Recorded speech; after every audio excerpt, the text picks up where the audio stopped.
परवेज़ खट्टर ने पार्टी ओहदा छोड़ने का ऐलान कर दिया। इस्लामाबाद में प्रेस कॉन्फ्रेंस करते हुए उनका कहना था कि कई दिनों से मुल्क में सियासी हालात देख रहा था। 9 मई के वाक़यात की भरपूर मजम्मत करते हैं। दोस्तों से मुशावरत के बाद आइंदा के लाए अमल का फैसला करूंगा। परवेज़ खट्टर की प्रेस कॉन्फ्रेंस में साबिक स्पीकर असद कैसर भी मौजूद थे।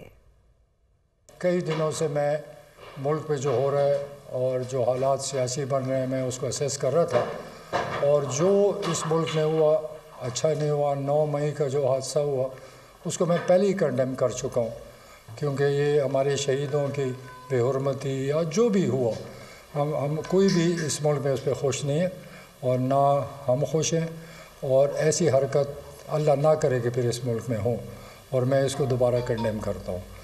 मैंने काफ़ी सोच विचार के बाद फ़ैसला किया कि चूँकि सियासी माहौल इस मुल्क पे इस वक्त बहुत ख़राब है और इस माहौल में मेरे लिए चलना बड़ा मुश्किल है, तो मैंने अपने दोस्तों से राय ली और मैंने फ़ैसला किया कि इस वक्त मैं पार्टी का ओहदा छोड़ता हूँ सदारत, और बाकी दोस्तों और पार्टी वर्कर से सलाह मशवरा करके आइंदा का लाएअमल तय करूँगा।